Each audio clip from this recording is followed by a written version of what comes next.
人将男人五花大绑在台上，然后往脖子上注射一支肾上腺素，紧接着再把一面镜子摇到上方，然后告诉他这是自己的妻子和女儿，最后再打开高清录像机，他坚定地拿起电锯，毫不犹豫地锯了下去，仅仅用时2分半就将它分成了250块。然而分完尸后，他却并没有打算逃跑，而是回到家脱个精光，等待警察的抓捕。在他随后的一系列操作下，也会让各位看官直呼过瘾。尼克本有着美满的3口之家，突然家中闯入了2名劫匪，二话不说就对着尼克招呼，没等尼克反应就被捆绑了起来。听到声响的妻子赶忙出来查看，可下一秒也被歹徒甩倒在地。本以为歹徒只为求财，可没想到歹徒竟对妻子动了色心，妻子拼命挣扎，却因此激怒了歹徒。另一名劫匪也被队友吓得哑巴带住。可事情远远没有完，他竟然脱起了裤子。就在这时，女儿突然闯了出来，尼克撕心裂肺地想要阻止劫匪走向女儿，可劫匪的脚步丝毫没有停下。就这样，尼克亲眼目睹了妻女的惨死，他却什么也做不了。事后，尼克找来了费城最好的检察官，他必定要将2名劫匪送去西北。可他不知道的是，看到这里，给大家说一个好消息，得物发福利了！点评论区链接居然真的有机会抢到1000元无门槛券了，得物在售商品都能直接抵扣，像我这款熊猫 Dunk 0元到手，好看百搭不挑人，活动限时专享，别犹豫了，快点评论区抢1000元无门槛券吧！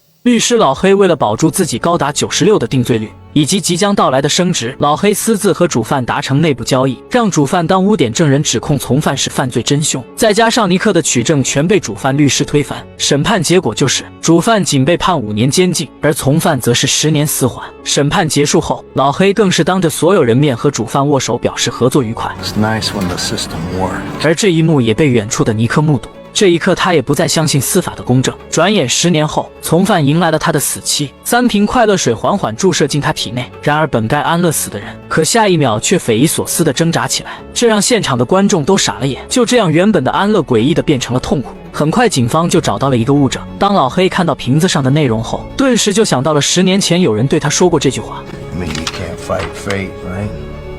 警方立即前往主犯胖子的家中。与此同时，刚研究完昆字写法的胖子对此事全然不知。然而就在这时，胖子突然接到一个未知电话，对方声称警察30秒后到达他楼下，可胖子却当他是缅北诈骗，并不相信他的鬼话。直到对方叫他看向窗外，胖子连忙往外跑，更是嚣张地对着警车连开数枪。这时对方又告诉他前面有辆警车，只需要劫持里面的警察就能安全离开。尽管胖子一脸懵圈，但为了不进去踩缝纫机，也只能按照对方说的做，结果也真的逃脱了警方的追捕。就在胖子要一枪崩掉警察时，兜里的手机再一次响了起来。My guardian angel, I am impressed.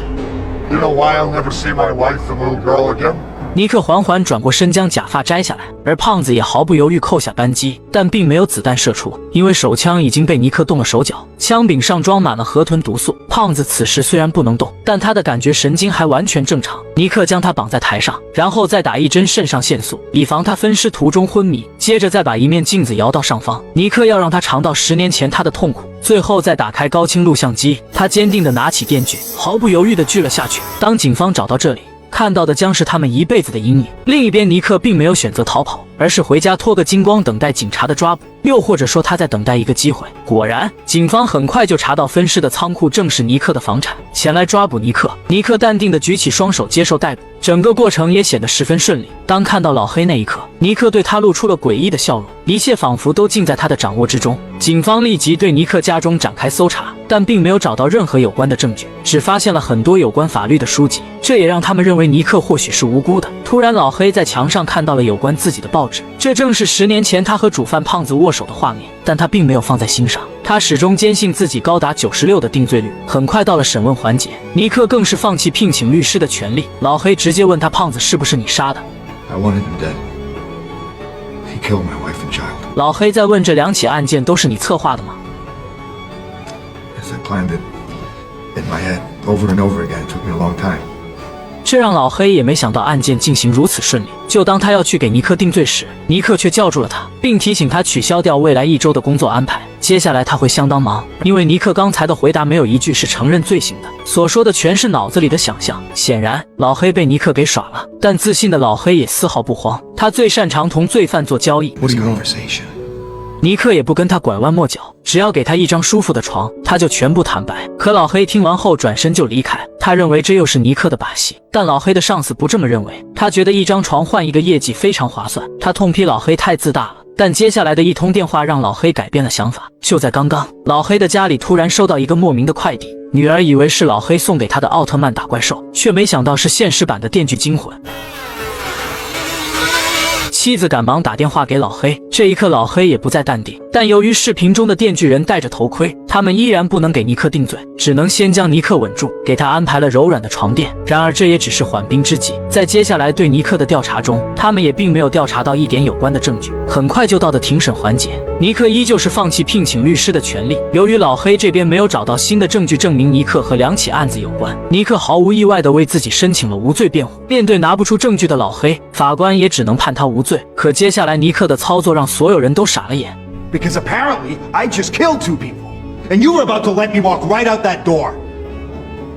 How misguided are you? 因为10年前正是这个法官对妻女的案子草率判定，才导致了如今这个局面。面对尼克突如其来的大招，法官被气得直敲法锤，而尼克也被他当场判藐视法庭，重新拉回了牢里。事后他更是同老黑兑现了承诺，老黑给了他柔软的床，他向老黑承认了2起案件都是他所为，甚至将所有细节都讲了出来。 I took his fingers with bolt cutters, his toes with tin snips, his balls with a hacksaw.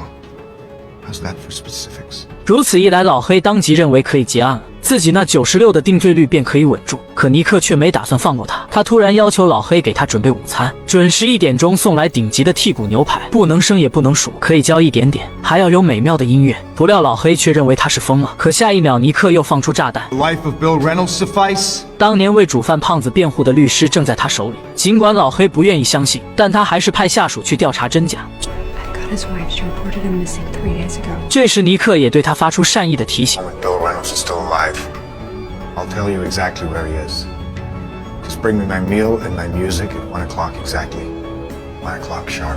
这一刻，老黑才意识到他的不简单。很快，牛排就送到监狱，不料却被监狱长卡在门口检查了一遍又一遍。面对老黑的喋喋不休，典狱长依旧我行我素。结果，当牛排送到尼克面前时，时间却超过了8分钟。但尼克还是兑现了承诺，向老黑说出了关押律师的地方。然而，律师还能不能活着，他就不知道了。老黑赶忙动用了直升机飞过去。当他们打开后，却发现律师已经去了西北，里面的氧气瓶也正是8分钟前耗尽。也就是说，尼克给他们的时间刚刚好。 但因为典狱长的刁难，才导致了律师的死亡。与此同时，吃完牛排的尼克将骨头拿在手上，然后慢慢走向正享受美食的狱友，紧接着狠狠地扎向他脖子。而这也是尼克计划的一步。不出意外，尼克第一时间就被转到了禁闭室。另一边，当老黑得知此事后，默默地叹了口气：难道自己生涯将画上这个污点吗？老黑不甘心，他找到了尼克以前的同事，希望能问出点有用的线索。 然而，男人却告诉他，尼克并不是个简单的工程师，而是个天生的战略家。他走的每一步都不是多余的。如果想要他停下，男人建议他现在去一枪崩了尼克。只有这一个办法。为人正直的老黑当然不会这么干。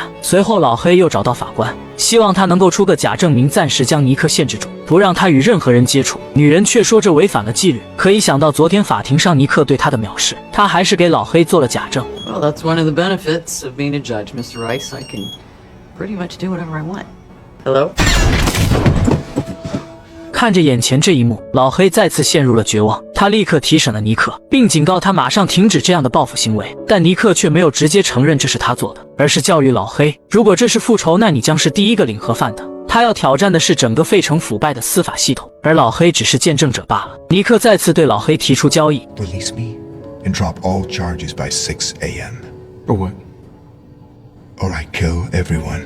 面对尼克的威胁，老黑认为尼克一定有同伙协助他，于是他将所有人集中在监狱通宵加班，早上6点之前禁止回家。时间很快来到6点，好在他们担心的事情并没有发生，所有人悬着的那颗心也放了下来，众人也都纷纷撤场。可就在下一秒，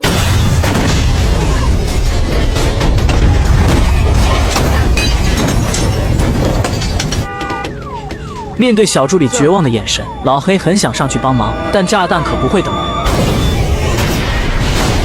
随后，警方调查了现场，结果就是除了老黑的汽车，其他的车都被安装了定时炸弹，这简直就是对老黑的挑衅。这一刻，老黑也终于害怕了，他担心尼克会对妻女下手，于是将他们转移至庇护所，申请了24小时的庇护。等到他回家时，又看到了10年前他和胖子的握手照，老黑感到头皮一阵发麻。他环顾起四周，却没有发现任何异常。随后，老黑利用职务之便找到尼克，二话不说就揍了他一顿。他认为就算是复仇也该停止了，可尼克却告诉他他的目标不仅是复仇，而是重塑这个体系，并且这仅仅只是热身，更精彩的还在后面。很快，当局就为死去的人员办追悼会。事后，老黑找到自己的老师，他希望老师能给他一些帮助，而得到的回答也是将他一枪打死。但老黑还是想凭实力将他伏法，可殊不知又一场悲惨正向他靠近。随着一段脉冲发射出去，所有车辆也都熄了火。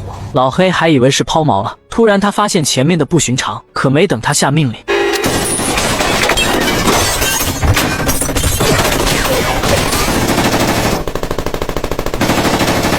顷刻间，老师的洗浴车就被打成了蜂窝。好在老师还有一口气，就当他们以为结束时，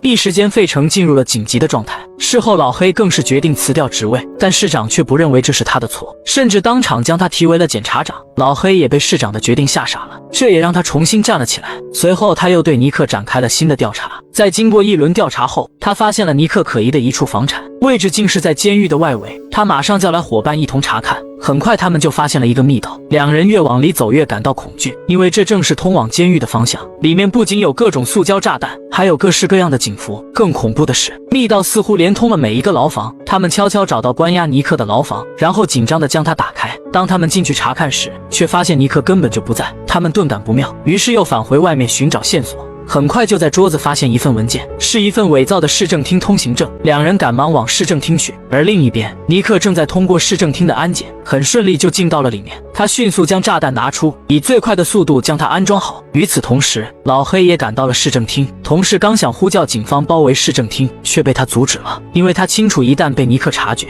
他一定会直接将这里夷为平地。通过现场询问得知，这里马上将有一场市集大会，地点就是在6楼。看来尼克的目标就是他们，那么炸掉他们最好的位置，一定就是在会议室下面。他们赶忙前往5楼，可打开门却没看到人，只是看见了一个手提箱。打开不出所料，正是一箱炸弹，而里面的手机就是引爆器，任何一个电话打过来都会直接爆炸。而此时开会的高官已经陆续进场，老黑判断会议室肯定被监视着，如果贸然将人员撤离，尼克肯定会直接将炸弹引爆。老黑突然萌生了一个可怕的办法，而另一边，尼克已经赶回监狱密道。正如老黑猜的一样，他无时无刻都在盯着会议室。他现在要做的就是回到监狱，等待官员全部到齐。可当他转身，却发现老黑已经站在身后。然而他并没有太惊讶，而是跟老黑唠起了家常，然后慢慢的向他靠近。但老黑却看出了他的想法，老黑希望他可以收手，就算将费城夷为平地，也无法挽回失去的生命。尼克见状，他还想和老黑做交易，可下一秒老黑反驳了他。I don't make deals with murderers anymore, Clyde. 尼克听到这句话倍感欣慰，然而这也正是尼克想要的。他终于教会了老黑了，但最终他还是选择拨通了电话。老黑见状收起了手枪，然后走出去将牢门锁了起来，而密道的门也有人将之反锁。就在尼克一脸蒙圈时，突然听到了手机铃声，原来炸弹箱已经被老黑搬了过来，并且还上了锁。自己装的炸弹尼克很清楚，最后尼克也没有挣扎，相反是微笑着坐在床上静待死亡。他希望自己的死能换来民众对正义得到伸张的希望。